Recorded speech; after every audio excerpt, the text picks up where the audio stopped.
अस्सलाम वालेकुम and welcome to Fast Sports. You are watching Golden Boot. I am your host Ali Mirza और मेरे साथ मौजूद हैं सहजाब आफरीदी। और आइए नजर डालते हैं प्रोग्राम में आज की टॉप स्टोरीज पर। क्या एरिक टेन हैग फेल हो गए? आखिर ऐसा क्या था कि माजी में सर एलेक्स फर्गसन ने मैनचेस्टर यूनाइटेड को यूरोप की बेहतरीन टीम बना दिया? किलियन एम्बापे को पीएसजी में वापस बुलाने की वजह आखिर क्या थी? देखिए आज के प्रोग्राम में। मैनचेस्टर यूनाइटेड को स्टार खिलाड़ी को स्क्वाड में रखने पर तनकीद का निशाना आखिर क्यों बनाया गया? Women's football champion Spanish team के हेड कोच को आखिर फुटबॉल फेडरेशन ने क्यों बरतरफ कर दिया? सऊदी प्रो लीग में हुई एक और स्टार खिलाड़ी की शमूलियत, एवर्टन को खैराबाद कह दिया। नया मेसी या नया रोनाल्डो, नन्हे बच्चे की परफॉर्मेंस ने सोशल मीडिया पर धूम मचा दी। सैफ चैंपियनशिप अंडर 16 पाकिस्तान की टीम की शानदार परफॉर्मेंसेस, दोनों मैचेस जीतकर सेमीफाइनल के लिए क्वालिफाई कर लिया। और अगर आप में टैलेंट है और अपने टैलेंट को शोकेस करना चाहते हैं तो अपनी वीडियोस बनाइए और हमें भेजिए। हम आपकी वीडियोस को करेंगे प्रोग्राम में शामिल और लाखों यंगस्टर्स की बनेंगे आवाज मुतल्लिका अदारों तक पहुंचाने में। Welcome back to Golden Boot. और प्रोग्राम में अब बात करने जा रहे हैं यूरोप के एक बेहतरीन क्लब जो कि अब शायद इतना बेहतरीन नहीं रहा, मैनचेस्टर यूनाइटेड की। जी हाँ आफरीदी, मैनचेस्टर यूनाइटेड जब सर एलेक्स फर्गसन थे तो बेहतरीन क्लब था और उन्होंने 1986 में इसका चार्ज संभाला। 2013 तक वो इसके कोच रहे और फिर इस टीम को जो है वो यूरोप की बादशाह टीम बनाया। ट्रैवल विनर जो है वो सबसे पहली टीम थी, इंग्लिश टीम जिसने ट्रैवल विन किया, वो मैनचेस्टर यूनाइटेड थी। और सर एलेक्स फर्गसन की सरपरस्ती में उन्होंने ये टाइटल विन किया। सर एलेक्स फर्गसन की और क्या अचीवमेंट्स हैं आपको दिखाते हैं कि उन्होंने इस टीम को लेकर क्या क्या अचीव किया है। जी हाँ, ये आप देख रहे हैं गेम्स जो उन्होंने खेली मैनचेस्टर यूनाइटेड के कोच के तौर पे। वो 1500 थी, जो जीते मैचेस वो 895 मैचेस थे और ट्रॉफीज 38 हासिल की है। प्रीमियर लीग उनमें 13 ट्रॉफीज प्रीमियर लीग की शामिल थी। कम्युनिटी शील्ड की 10 ट्रॉफीज शामिल थी। एफए कप आप अगर देखें तो एफए कप की 5 ट्रॉफीज शामिल थी। लीग कप की 4 ट्रॉफीज शामिल थी। चैंपियंस लीग की 2 थी। क्लब वर्ल्ड कप की 1 थी। सुपर कप की 1, इंटरनेशनल कप और यूरोपियन कप की 1 ट्रॉफी थी। और ये वो अचीवमेंट्स है जो इसके बाद से कोई भी मैनेजर मैनचेस्टर यूनाइटेड के लिए आफरीदी हासिल नहीं कर पाया। 2013 के बाद कौन कौन से मैनेजर्स आए और क्यों सर एलेक्स फर्गसन की कमी को पूरा नहीं कर पाए? जी बिल्कुल, बहुत ही सक्सेसफुल मैनेजर थे और वाकई में उनकी कमी तो अभी तक कोई करीब भी नहीं जा पाया। मोस्टली अगर मैं नाम लूँ, 4 जो बड़े मैनेजर्स थे, डेविड मॉयस आए, इनके बाद सीधा फिर लुई वैन हाल आए, फिर उसके बाद जोजे मोरिन्यो द स्पेशल वन आए, फिर ओले गुनार सोल्शायर आए और अभी एरिक टेन हैग है। तो अगर हम डेविड मॉयस से शुरू करें जो 2013 के बाद आए और पहले मैनेजर थे, सर एलेक्स फर्गसन ने ही एक तरह से रिकमेंड किया था इनको। अच्छा। क्योंकि इनका एवर्टन के साथ काफ़ी अच्छा सीजन गया था, लेकिन आते साथ ही बहुत बुरी तरह से फेल हुए मैनचेस्टर यूनाइटेड में। बड़ा क्लब था ना, तो ये उस समर में कोई बड़े प्लेयर्स अट्रैक्ट कर पाए। सिर्फ मार्वन फलेनी, वो भी एवर्टन से आए थे। तो और तारीख में 1990 के बाद सबसे वर्स्ट सीजन एंड हुआ। 2013 में अगर टाइटल जीता था तो सीधा 7th पोजीशन पे डेविड मॉयस की सरपरस्ती में। बिल्कुल, 2013-14 सीजन में 7th पोजीशन पे फिनिश किया और पूरा सीजन भी वो नहीं निकाल पाए, सैक हो गए। फिर उसके बाद जो आए थे वो लुई वैन हाल थे। लुई वैन हाल ने पहले सीजन में वही है जिन्होंने कहा कि मेसी ने जो वर्ल्ड कप जीता है वो रिग्ड वर्ल्ड कप है। जी बिल्कुल, ये वही मैनेजर है। वो आए और काफ़ी अच्छी सीवी थी लुई वैन हाल की। ओवरऑल मैनेजरियल कैरियर काफ़ी अच्छा है। तो उन्होंने पहले सीजन में मतलब मिक्स्ड सीजन था, लेकिन एटलीस्ट डेविड मॉयस से बेहतर थे। उन्होंने टॉप 4 में फिर फिनिश करवाया मैनचेस्टर यूनाइटेड को और चैंपियंस लीग के लिए क्वालिफाई किया। लेकिन सेकंड सीजन में उन्होंने एफए कप में पहली बार सर एलेक्स फर्गसन के बाद कोई ट्रॉफी जीती एफए कप। लेकिन डाउन हिल, मतलब बाकी जो परफॉर्मेंसेस थी वो डाउन हिल चैंपियंस लीग में भी और चैंपियंस लीग में भी आउट हो गए, नॉकआउट हो गए थे। और ओवरऑल सीजन भी 5th पोजीशन पे फिनिश किया, मतलब चैंपियंस लीग के लिए दोबारा क्वालिफाई भी नहीं कर पाए। अच्छा। तो वो भी सैक हुए। उसके बाद आए द स्पेशल वन जोजे मोरिन्यो, जो खुद को कहते हैं जो खुद I am the special one. हाँ, सेल्फ प्रोक्लेम्ड, ये हम नहीं कह रहे, वो खुद कहते हैं, ठीक है, अपने आप को। तो वो आए, फिर उन्होंने आते साथ ही पहले ही सीजन में 3 ट्रॉफीज जीतवा दी। अच्छा, बिल्कुल। चलिए, ये जो जोजे मोरिन्यो का एरा स्टार्ट हुआ था, लगा था कि अब मैनचेस्टर यूनाइटेड दोबारा से उस जो है वो अरूज पे आएगी। जोसे मोरिनियो के दौर में जो है वो थोड़ी सी खुशी मिली थी, कोई मेजर ट्रॉफी नहीं थी यूरोपा लीग के अलावा। अफरीदी 3 ट्रॉफीज ऑल दो जीत ली थी। आगे फिर क्या हुआ मैनचेस्टर यूनाइटेड का? ये 2014 में डेविड मॉइस, 15 और 16 में वैन हाल और 17 में फिर ये जोसे मोरिनियो वाला साल था जिसमें उन्होंने Europa league, EFL cup, Ibrahimovic को लेकर आए और फिर उन्होंने जितवाया। बिल्कुल। और सबसे अहम बात यही थी कि उन्होंने जो एक सक्सेसफुल खिलाड़ी हैं जिनके आने से आप मतलब ज़्लाटान जिधर भी जाते हैं वो ट्रॉफीज जीते हैं, तो वो एक तो स्पेशल वन खुद ट्रॉफीज जीतता था और फिर उन्होंने प्लेयर्स को भी वो रिक्रूट किया, क्योंकि जो बड़ा मैनेजर होता है वो बड़े खिलाड़ियों को भी अट्रैक्ट करता है, तो बड़े खिलाड़ी लेके आया। अच्छा, उसके बाद क्या हुआ फिर उस सीजन में तो वैसे लीग में उन्होंने डिसअपॉइंटिंग परफॉर्म किया क्योंकि 6th पोजीशन पे फिनिश किया। 2018 में वो सीजन था जब उन्होंने आउटस्टैंडिंग परफॉर्म किया, लेकिन अनफॉर्चुनेट इस लिहाज से रहे कि प्रीमियर लीग नहीं जीत पाया। सर एलेक्स फर्गसन की बात, कोई भी अभी तक प्रीमियर लीग नहीं जीत पाया। अच्छा, तो ये बहुत करीब पहुंच गए थे। अगर मैनचेस्टर सिटी उस सीजन रिकॉर्ड ब्रेकिंग सीजन उनका ना होता, क्योंकि प्रीमियर लीग की तारीख में पहली बार 100 पॉइंट्स किसी क्लब ने अचीव किए थे और वो थी मैनचेस्टर सिटी उस सीजन। लेकिन उस सीजन भी जो टाइटल मैनचेस्टर सिटी जीती थी उनके घर पे जाके जोसे मोरिनियो ने उनको हराया था। मैनचेस्टर यूनाइटेड का ये मैच क्लासिक ये मैच था, तारीखी मैच जो है एक ऐसा मैच जो कि आप अपने ही शहर में खेल रहे हो और आप जो है वो सीजन में अनबीटेबल टीम हो और अफरीदी वहाँ पर एक तो जोसे मोरिनियो की आपस में भी राइवलरी है पेप गार्डियोला के साथ, बड़ी शदीद व्यूअर्स राइवलरी है। अफरीदी, आप मुझे बता भी रहे थे एक मैच हुआ था बार्सिलोना में और पूरे ग्राउंड का चक्कर भी इन्होंने लगाया था वो जीतने पे, और वो भी शो करता है कि कितने सख्त ये राइवल्स हैं। जी बिल्कुल, जोसे मोरिनियो और पेप गार्डियोला। और जोसे मोरिनियो तो छुपाती भी नहीं है अपने इमोशंस को। वो चैंपियंस लीग का मैच था जिसमें अच्छा, ये जो अचीव किया फिर उसके बाद क्या हुआ? मैनचेस्टर यूनाइटेड को क्यों कोई संभाला नहीं दे पा रहा अभी तक? अच्छा, अभी इस सीजन के एंड पे भी 81 पॉइंट्स के साथ सेकंड फिनिश किया था और सर एलेक्स फर्गसन के बाद व्यूअर्स ये पहला सीजन था जिसमें यूनाइटेड करीब पहुंची, बहुत करीब पहुंची थी और पहली बार सेकंड पोजीशन पे फिनिश किया था। अभी तक 5, 6 और चैंपियंस लीग के लिए मुश्किल से क्वालिफाई कर रहे थे। सही। लेकिन फिर वही हुआ, तीसरी सीजन जो जोसे मोरिनियो का तीसरा सीजन था 2019, और चैंपियंस लीग में क्या फिर चैंपियंस लीग में भी राउंड ऑफ 16 में नॉकआउट हो गए थे। और फिर तीसरा सीजन स्टार्ट हुआ और फिर तीसरा सीजन स्टार्ट हुआ और तीसरे सीजन में जो था वो जोसे मोरिनियो का भी ग्राफ फिर नीचे चला गया।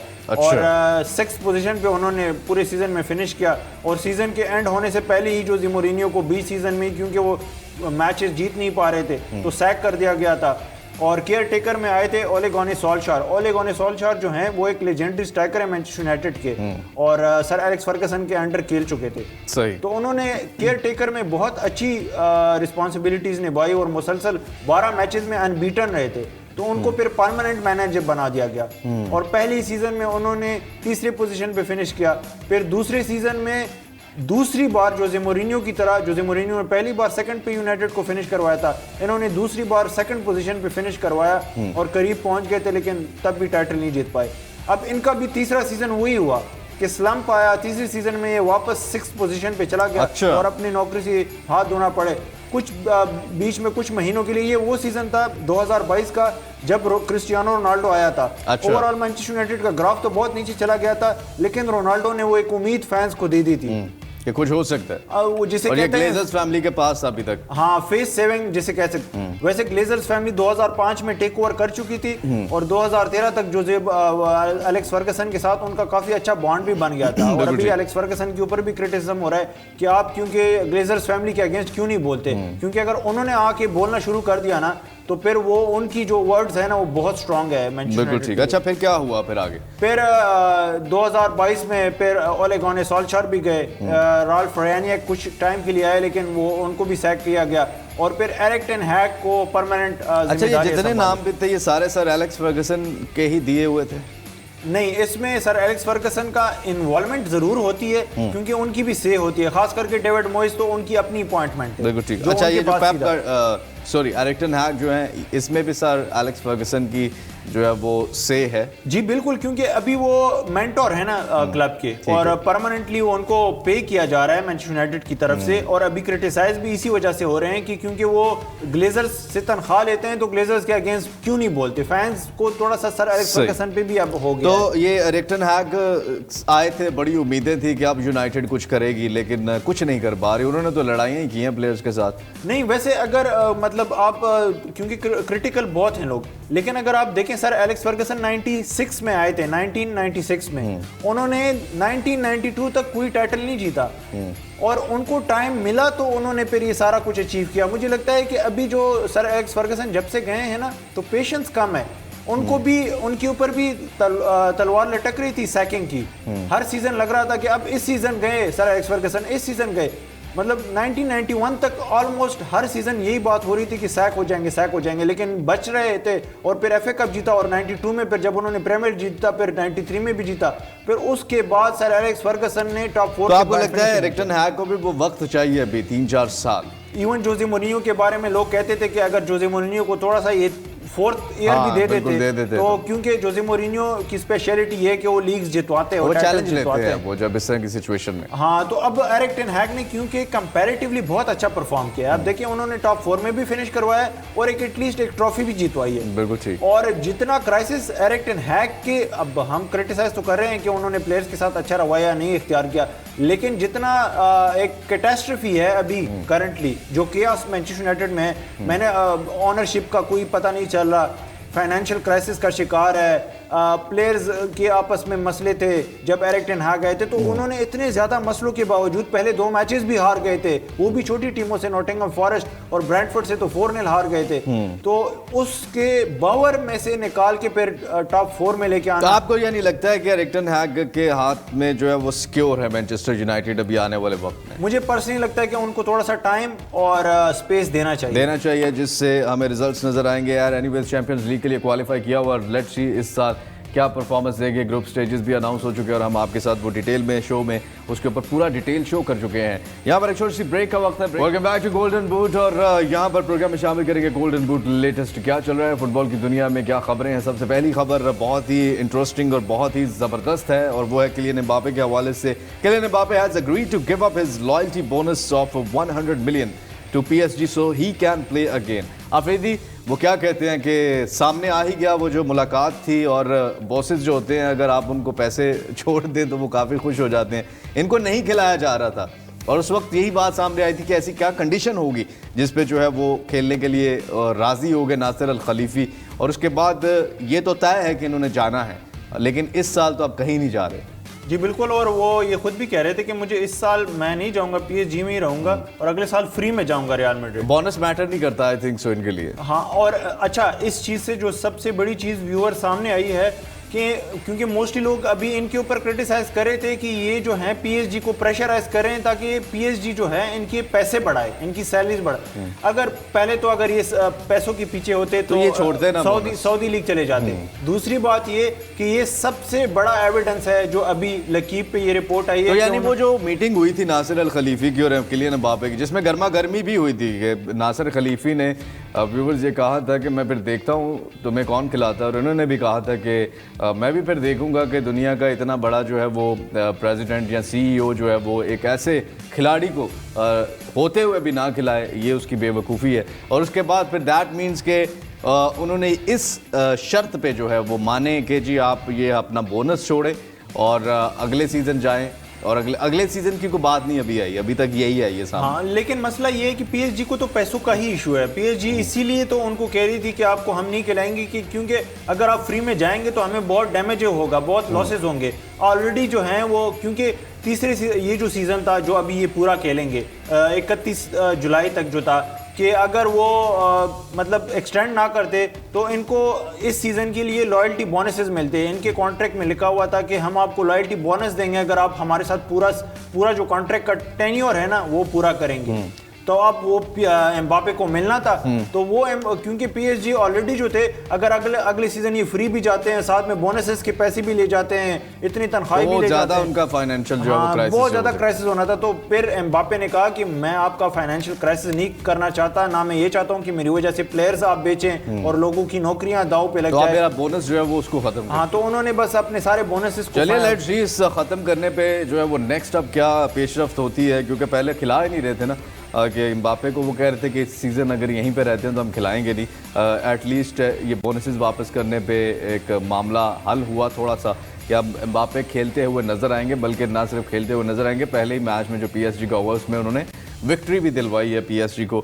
और नेक्स्ट ऑफ फ्यूचर क्या होता है, ये जैसे ही कुछ लेटेस्ट और खबरें आएंगी हम आपके साथ शेयर करेंगे। नेक्स्ट हमारे पास क्या है खबर, आइए आपको दिखाते हैं। और ये Manchester United are under pressure to drop Antony after Brazil withdrew the footballer from their squad following serious allegation of physical assault and the claim that the player threatened to kill his ex partner and attacked her with a glass. ये क्या खबर आ गई है Afridi? Manchester United के मुझे लगता है सितारे गर्दिश में हैं। ये वाकई में गर्दिश में है, क्योंकि आप देखें कि इनके जो ग्रीनवुड थे, मेसन ग्रीनवुड, वो भी बहुत ही टैलेंटेड खिलाड़ी, यंग लग रहा था कि इनको एक क्रिस्टियानो रोनाल्डो की शक्ल में क्रिस्टियानो रोनाल्डो का एक रिप्लेसमेंट मिल गई है। उनके साथ भी कुछ ऐसे ही मसले थे। हाँ। ये इनका बताइए कि ये इनके साथ जो ये इश्यूज चल रहे हैं, क्या यूनाइटेड को पहले पता नहीं था? अब उस केस से निकले ही नहीं है कि इसका भी आ गया। अब एंथनी काफ़ी अच्छा खेलना शुरू कर दिया था कि ये इनकी, क्योंकि ब्राज़ीलियन कोर्ट में इनके जो एक्स वाइफ है उन्होंने अपील दायर की थी और इनके ऊपर केस अभी शुरू नहीं, हो जब गया। इनको खरीदा था यूनाइटेड ने तब उनको नहीं पता था कि इन पे ये केसेस हैं?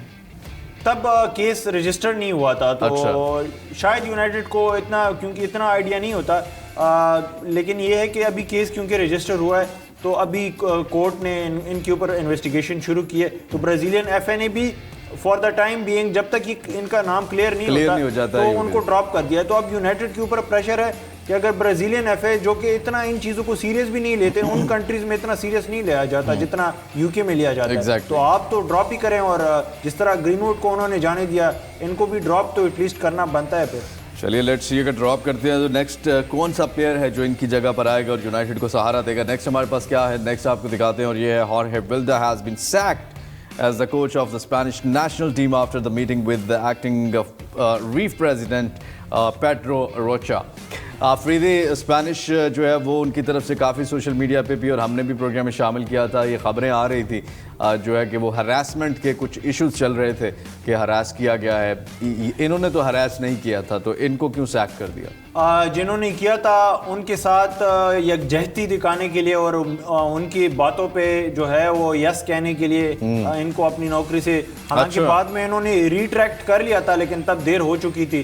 तो अब रूबियालेस जो जिनके ऊपर एलिगेशन है वो तो अपनी जगह बज़िद हैं कि मैं इस्तीफ़ा नहीं दूंगा, हालांकि सस्पेंड हो चुके हैं, लेकिन इनको भी उसकी हिमायत की वजह से अपनी नौकरी से दस्तबरदार होना पड़ा। हालांकि आप देखें कि तारीख में शायद ये पहली बार हुआ होगा व्यूअर्स कि एक बंदा अपनी नेशनल टीम को वर्ल्ड कप जितवा दे और 2 हफ्ते बाद ही अपनी नौकरी से जो है वो दस्तबरदार होना। बिल्कुल जी हाँ, लेकिन यहाँ पर जो है वो मामला ही कुछ ऐसा था, मामलात ही कुछ ऐसे थे कि हरासमेंट जो है वो क्लियर उसका एविडेंस था और क्लियरली उसके बारे में जो है वो ये नहीं था कि कोई फीमेल ने किसी पे इल्ज़ाम लगाया था। ऐसा तो अक्सर ऐसा भी देखने को मिलता है कि जानबूझ के इल्ज़ाम लगा दिया जाता है किसी को नौकरी से निकलवाने के लिए, या कुछ इस तरह के मामलात भी होते हैं। लेकिन यहाँ पे जो है वो एविडेंस मौजूद था और उस वजह से जो है इनको अपनी नौकरी से हाथ धोना पड़ा। नेक्स्ट हमारे पास क्या है ये आपको दिखाते हैं। Everton have agreed a deal for Demarai Gray to join Saudi Pro League side Al Ettifaq. Al इत्तेफाक में एक और स्टार खिलाड़ी आफरीदी शामिल होने जा रहे हैं फिर। जी बिल्कुल, स्टीवन जेरार्ड जो हैं वो प्रीमियर लीग के स्टार्स खिलाड़ियों को अट्रैक्ट कर रहे हैं। काफ़ी खुशाइंद बात है क्योंकि बाकी क्लब्स तो हमें नज़र आ रहे थे कि बड़े खिलाड़ी ख़रीद रहे हैं। अल इत्तेफाक जो था उस लिहाज से थोड़ा सा पीछे रह रहा था। जॉर्डन हैंडरसन को तो अट्रैक्ट कर लिया था, अभी ये भी एडिशन हो रहे हैं, तो स्टीवन जेरार्ड की जो अल इत्तेफाक टीम है वो भी अब आहिस्ता आहिस्ता कम्पिटिटिव बनने जा रही है। आप भी अपनी वीडियोस भेजें, हमारे शो में हम शामिल करेंगे। बहुत शुक्रिया सहरयाब अफरीदी, आपने हमारा साथ दिया। यहाँ पे एक छोटी सी ब्रेक का वक्त हुआ चाहता है, ब्रेक के बाद वापस आएंगे तो फिर आप पाकिस्तान में फुटबॉल की दुनिया में क्या चल रहा है और हमारी जो टीम है अंडर 16 की सैफ चैंपियनशिप में वो सेमीफाइनल तक पहुंच गई है। Welcome back to Golden Boot और हमारे साथ मौजूद हैं माज अहमद, स्पोर्ट्स एनालिस्ट हैं और पाकिस्तान में फुटबॉल पर काफ़ी गहरी नज़र रखते हैं। माज, पाकिस्तान अंडर सैफ जो 16 सैफ चैंपियनशिप है उसमें बड़ी बेहतरीन परफॉर्मेंस दे रहा है, क्या अपडेट्स हैं आपके पास उनके हवाले से?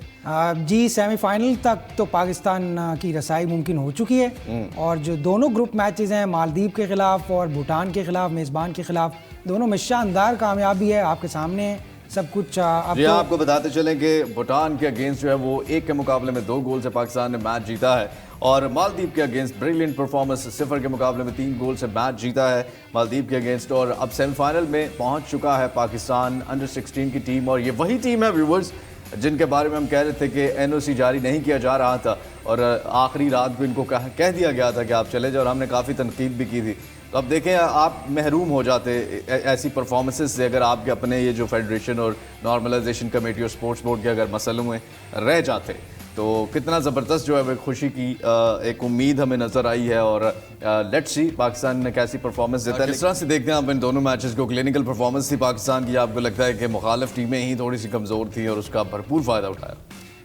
इसमें सबसे पहले तो जो काबिल तहसीन बात है वो इस टीम की रेजिलियंस है। भूटान के अगेंस्ट वो होस्ट नेशन थी और उसके अगेंस्ट आपको पहले 15 मिनट के अंदर अगर आपने गोल खा लिया है और उसके बाद आपने कम बैक किया 2 गोल करके, एक तो आपने मैच बराबर किया, उसके बाद अपनी सबकत भी बनाई है। बिल्कुल। तो ये उन्होंने बहुत आला किस्म की रेजिलियंस शो की है। दूसरी बात ये कि वहाँ पर कंडीशंस जो थी वो ऐसी थी कि एक तो ह्यूमिड था थोड़ा सा और ग्राउंड ग्रिप कर रही थी, पाँव ग्राउंड भागने नहीं दे रही थी।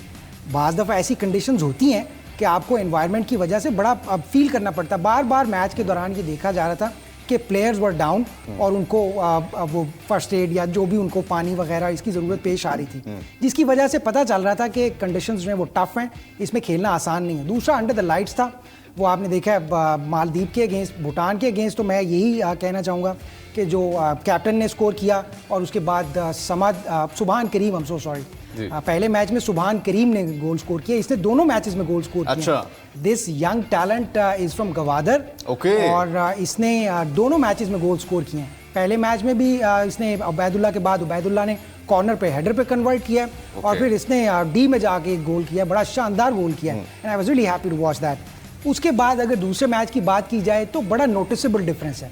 3-0 एक बड़ा नोटिसेबल डिफरेंस है। बिल्कुल। अब भूटान के अगेंस्ट तो चले हमें कम बैक करने में थोड़ा सा टाइम मिला, मतलब पहला मैच भी था, वक्त भी कम था हमारे पास, जिस तरह से ये गए थे वहां पे। जी हाँ, अंडर प्रेशर थे और वो सारी चीजें भी, वो circumstances they were hanging on top of the दूसरा हेड। मैच आपको लगता है क्लिनिकल परफॉर्मेंस थी? दूसरे मैच में तो कन्विंस कर लिया है ना कि अब we trained well, we planned well and we executed it perfectly. और सेमीफाइनल में किसके साथ चांसेस लग रहे हैं? Pakistan is most likely to play against Bangladesh. Bharat ने भी अपने दोनों मैच जीत लिए हैं और अच्छा। भारत ने भी, जी हाँ, भारत ने अपना आज का जो नेपाल का मैच पॉसिबल के वो फाइनल में आमना सामना हो सकता है? फाइनल में यस, ये बिल्कुल इसके चांसेस हैं अगर भारत वहाँ से सेमीफाइनल में जीत जाता है, क्योंकि ग्रुप बी के जो रनर अप हैं वो भारत के साथ मुकाबला होगा और हमारा मुकाबला we are most likely to play against Bangladesh. चलिए, तो रिलीफ मिला यानी फेडरेशन को, आप कह सकते हैं। कोच की भी तारीफ करनी बनती है जिन्होंने बड़ी ज़बरदस्त तैयारी करवाई और वो जो कैंप्स लगाए गए थे उनका हमें एक प्लस जो है और पॉजिटिव देखने को भी मिला है। बहुत ज़बरदस्त और मुबारकबाद भी हमारी तरफ से। साजिद महमूद साहब को मैं अर्ज करना चाहूँगा, स्पेशली अप्रिशिएट करना चाहिए। वो अब साइड लाइन के बाहर खड़े, he was shouting at the top of his lungs, जो देखने में पता चल रहा था कि ही इज कंप्लीटली बने हुए थे वो। एग्जैक्टली जी हाँ। और उम्मीद करते हैं कि सेमीफाइनल में भी अच्छी परफॉर्मेंस पाकिस्तान की तरफ से नजर आए। नेक्स्ट हम बात करने जा रहे हैं कि अंडर 19 को आखिर क्या ज़रूरत पड़ेगी नए कोच की। बताइए माज, क्या मामला चल रहे हैं कि नया कोच उनको चाहिए? जनाब, इस तकर्री की सबसे इम्पॉर्टेंट बात यह है कि आप ये देखें कि 21-20 सितंबर से ऑनवर्ड चैंपियनशिप शुरू हो रही है और तकरीबन 11 दिन का भी गैप नहीं है। आपने एक नया कोच हायर कर लिया और वो टीम के साथ चेल्सी वाला हिसाब किया इन्होंने। चेल्सी को उन्होंने भी मैनेजर चेंज हो गया है। I am not aware of it, but thank you for enlightening. उनके हालात भी कुछ डेंजरस ही लग रहे हैं, तो ऐसे हालात पाकिस्तान के तो नहीं हो जाएंगे अंडर 19?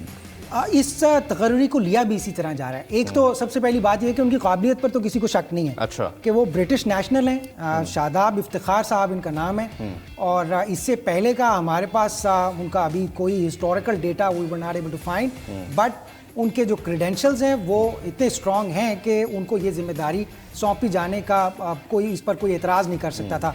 वो बेल्जियम की टीम के साथ काम कर चुके हैं। वो एवर्टन के साथ, प्रीमियर लीग में एवर्टन का एक नाम है, वो एवर्टन के साथ काम कर चुके हैं और दीगर लीग्स में भी उनके क्रेडेंशियल्स। तो आपको लगता है कि लॉन्ग टर्म के लिए भी ये प्लान अच्छा लग रहा है? लाइक ऑफ कोर्स अगर अभी अच्छी परफॉर्मेंसेस नहीं मिलती, बट ये कोच जो है वो टीम बिल्ड करके दे सकते हैं। मुझे इस इंतखाब पर एतराज़ नहीं है। आपकी बात बिल्कुल ठीक है कि ये इस पर्सपेक्टिव से भी सोचना चाहिए। मुझे उनकी तकर्री पे एतराज़ नहीं है। हाँ, ये बात काबिल तजस्सुस ज़रूर है कि 11 दिन पहले ही ये फैसला क्यों किया गया और फिर इसको लेके एक सियासी जो आबो हवा है वो तो दिया जाता है हर चीज़ में यहाँ पे, वो भी बनाई जा रही है कि एक और बरतानवी निजात आप कोच को टीम के साथ जोड़ रहे हैं, तो इसके क्या इम्पैक्ट होगा इसका और किस तरह इसको रिसीव किया जाएगा।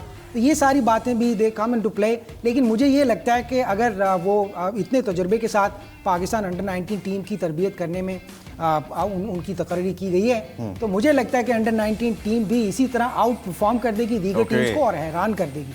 बिल्कुल, उम्मीद तो यही है और इंशाल्लाह ऐसी ही खबरें भी सुनने को मिलेंगी फ्यूचर में। अंडर 19 की तरफ से अंडर 23 का मैच जापान के साथ आज रात को खेला जाएगा 11:30 बजे। कितनी तैयार है हमारी टीम और क्या लगता है आपको, कौन से खिलाड़ी हैं जो आपको लग रहा है कि परफॉर्म करेंगे और हमें भी जो है वो अंडर 16 की तरह जो है वो टीम की तरह खुशखबरी सुनने को मिलेगी। हालांकि जापान बहुत सख्त टीम है और अगर ये मैच जीत जाती है तो आपको लगता है कि ये मैच एक ऐसा मैच है जो टोन सेट कर देगा पाकिस्तान।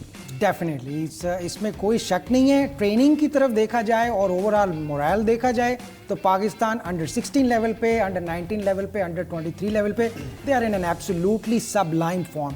हाँ, ये हो सकता है कि अंडर 23 में अभी हम जिन सर्कमस्टांसेस में जा रहे हैं उनमें आप ये देखें कि हमारे क्रेडेंशियल्स उनके साथ मुकाबला करने के लिए बड़े लो हैं।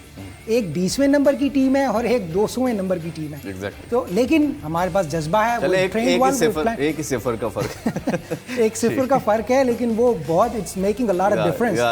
और अब शायद आपने प्लेयर्स का पूछा तो मुझे बलोच FC का एक खिलाड़ी हैं जो पाकिस्तान नेशनल साइड में भी खेलते हैं। शायद दोस्त, मेरी उनसे उम्मीदें वाबस्ता हैं। खेल रहे हैं वो आज रात, जी हाँ, डेफिनेटली ही इज स्ट्राइकर और he is going to be a part of the team. Mohammad available हो गए हैं कि वो अभी नहीं अवेलेबल? वो उनका एक रिसेंटली एक इंटरव्यू शाया किया गया है। हम इंशाल्लाह जैसे ही मुनासिब होगा और हम प्रोग्राम में ज़रूर शामिल करेंगे वो, क्योंकि he is above the age of 28 और ये अंडर 23 के लिए जा रही है टीम, इसलिए इसमें शायद दोस्त का मैंने जिक्र किया, आलमगीर गाजी है, मिडफील्डर है और वो डिफेंसिव मिडफील्डर के तौर पर भी इस्तेमाल किया जाता है। और उसके साथ एक दो और खिलाड़ी हैं जिनसे उम्मीदें वाबस्ता हैं। वो हारून है जो he is a young talent और पाकिस्तान की पाकिस्तान से बाहर भी वो दीगर क्लब्स का एक्सपीरियंस लेकर पाकिस्तान नेशनल टीम का हिस्सा बने हैं। तो इन तमाम खिलाड़ियों से हमारी उम्मीदें वाबस्ता हैं एंड वो आर वेरी होपफुल कि ये अपना 100% देंगे और इंशाअल्लाह ताला रिजल्ट भी जिस तरह अंडर 16 टीम ने हमें एक बार जज्बाती तौर पे और बहुत मुझे तो इतना बूस्ट मिला कि मैं आपको बता नहीं सकता। मुझे आप याद आ रहे थे उस वक्त कि मैं किसी तरह आपसे बात करके आपको बताऊं कि हमारी उस कंस्ट्रक्टिव क्रिटिसिज्म के बदले में भी आप देखें खुदा ने रिजल्ट दिए हैं, उन्होंने मेहनत की है और उसका जी हाँ बिल्कुल। और हमारा मकसद भी यही है कि बेहतरी आए और अब जीत तो गए हैं, इसका मकसद ये नहीं है माज के जी बाकी चीज़ों पर पर्दा डाल दिया जाए। बाकी मसले जो हैं उनको हल करना बहुत ज़रूरी है और ये नहीं कि बस जीत गए हैं तो सब कुछ ओके है, सब कुछ बेहतरीन है। एनीवेज, और आप में अगर टैलेंट है आप भी अपनी वीडियोस भेज सकते हैं हमें हमारे व्हाट्सएप नंबर पे जो कि स्क्रीन पे आपको नज़र आ रहा है 0311773868। इस नंबर पे आप अपनी वीडियोस भेजें। फुटबॉल के स्किल्स अगर आप में भी हैं, आप अच्छी स्किल्स के हामिल हैं या खेलते हैं या खेलना चाहते हैं और ग्रो करना चाहते हैं, तो आप अपनी वीडियो बनाकर हमें भेजिए। हम अपने प्रोग्राम में फीचर करेंगे और ऐसे टैलेंट को प्रोग्राम में भी इनवाइट करेंगे, उनको अपने शो में बुलाकर उनकी इंशाल्लाह हेल्प भी करेंगे फेडरेशन तक पहुंचाने में, पाकिस्तान कैंप्स तक पहुंचाने में। ये फास्ट स्पोर्ट्स ने बेड़ा उठाया है और हमारे पास मूसा जो है फैसलाबाद से, उन्होंने एक वीडियो हम अपनी भेजी है, ये आप देख रहे हैं।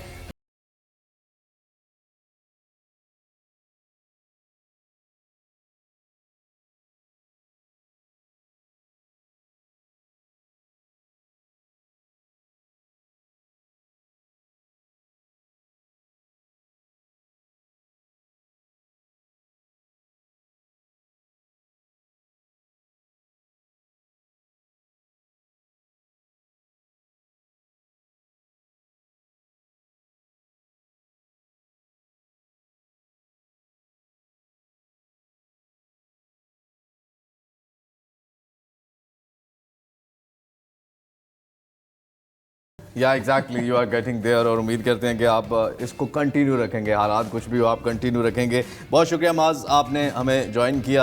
आज के प्रोग्राम के लिए बस इतना ही। इंशाल्लाह आपसे दोबारा मुलाकात होगी। आप प्रोग्राम को रिपीट में देख सकते हैं हमारी वेबसाइट fastsports.tv और हमारे YouTube channel fast sports PK पर। अपने मेज़बान अली मिर्ज़ा को इजाज़त दीजिए। अपना बहुत सा ख्याल रखिए। देखते रहिए Fast Sports, home of champions. अल्लाह हाफिज़।